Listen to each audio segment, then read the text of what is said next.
Hey everybody, I hope y'all are doing well. Just wanted to continue our discussion of what happened after Charlemagne's death, and let me just try to list some names of the people involved here, because it's pretty much impossible to get a grasp on everything. That's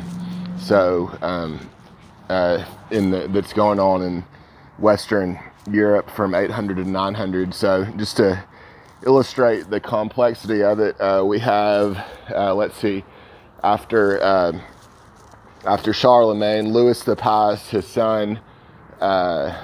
We have Charles the Bald, one of Louis the Pious's sons, Louis the German, Lothar I, Louis II, King of Italy,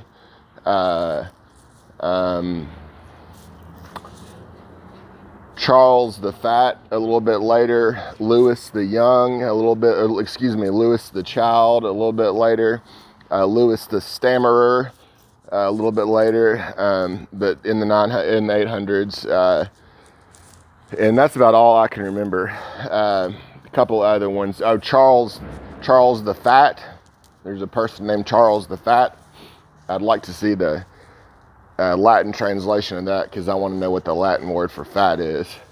Is it just plain magnimus? I wouldn't think so, but Magnus is great.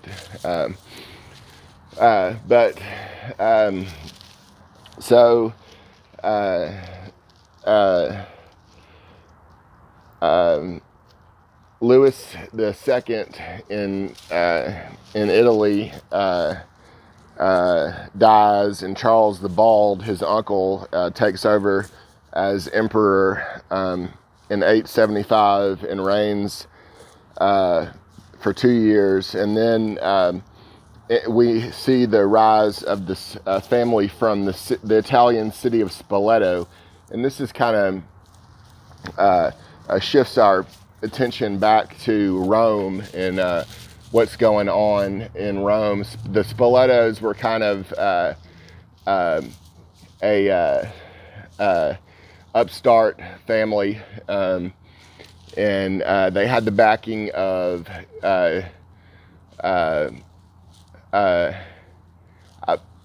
I believe the Pope right after John VIII, who appointed Charles the Bald as emperor of the Holy Roman Empire. But this Pope died. He coronated Guy Spoleto as emperor, and there were people who liked that, and there were people who did not like that. One of the people who did not like it was this individual named Pope Formosius. And Pope Formosius, he was Pope from 891 to 894, 95. And he was very involved in the Western efforts to Christianize Bulgaria, and he also had a say in who was going to be the new emperor after Charles the Bald, and he did not like Spoleto, who was appointed by Formosius's predecessor.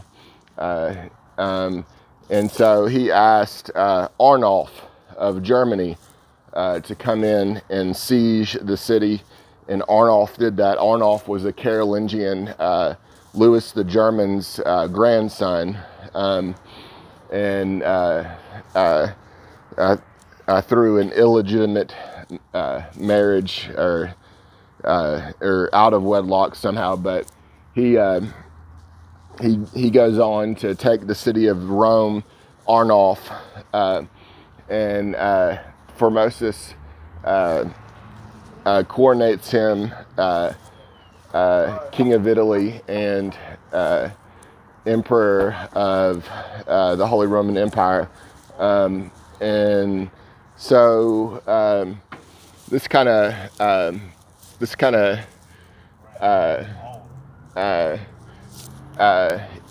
it'll be the end of the Carolingian emperors, and after Arnulf, we have to note the Viking troubles of the 870s in France, and the Vikings were a force to be reckoned with. In particular, a king of the Vikings named Siegfried, and Siegfried attacked France in the 870s and was on the outskirts of Paris, and this gentleman named Odo,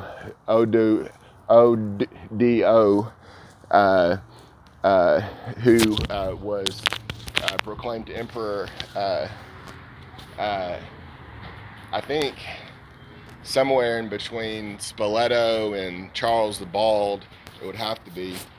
But all that's on Wikipedia. So Siegfried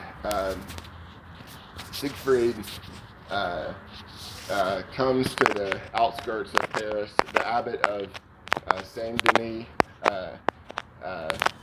supplies forces, and eventually a payment is made to Siegfried of the Vikings to not sack Paris, and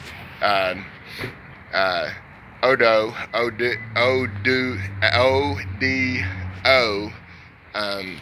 invites the Vikings to winter in Burgundy. And of course, if you invite the Vikings in to winter, to have a stay, they're gonna pillage pretty much everything, and they did. And let's just shift focus to England here for a second and talk about what happened with the Vikings in England. They were pretty much stopped by King Alfred. Until then, the Vikings had their way with their long boats that could get up into shallow waters where people were surprised to see them. King Alfred made a treaty with them as well, establishing an area on the Isle of Great Britain, the main Isle, the Isle that has London and Glasgow, and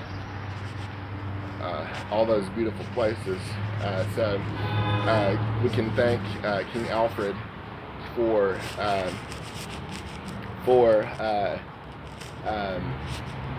stopping the Viking invasions into England. But at the end of the 800s, in summary of our discussion of what happened after the fall of after the death of Charlemagne, we see that the Roman Church has very little that they can do to be a political force that the likes of Alcuin hope for, to promulgate this notion of order and symphonia, the notion that each person has a place in society, and that this place should be recognized and appreciated. By the year 900, there seems to be little that the church can do to stop the the Viking raids and to deal with the East. I'm getting to my lecture. I'm getting to a lecture on the relations with Rome's relations with the East around the year 900. So I'll report back on that. But Charlemagne's death impacts Europe by the fact that in the year 900 there would be little that the Christian secular governments can do to curb the seemingly always tumultuous times with invasions. Dr. Rayal, the individual who I'm learning this stuff from, says, John Rayal from St. John's University in New York City, says that there are in the next from 900 to the year 1000 there are there's a renewed sense that the Roman Church can discipline these various forces that have Europe, Western Europe, enthralled in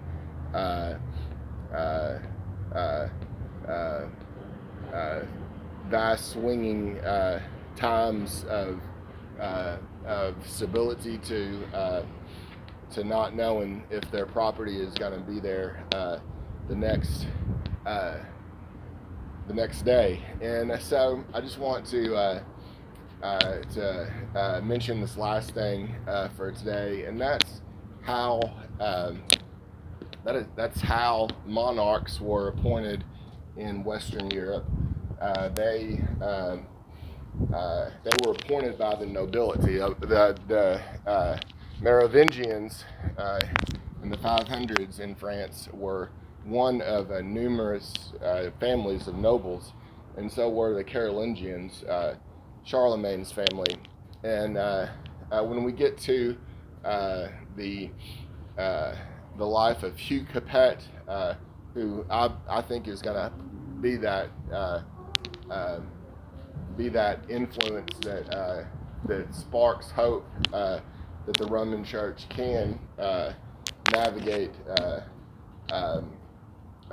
life in Europe. Hugh Capet says that he's visiting with a few of the nobility in France, and he says, "Well, who made you king?" No. And one of the nobility says, "Well, who made you king?" And Hugh Capet says, "Well, the nobility did." But then he says, "Well, who made you nobles?" And the answer to that is the king. So it's kind of a circle from the nobility appointing the king, and then the king having a say in who gets to be the big boss on these vast territories. Hope you all have a good day.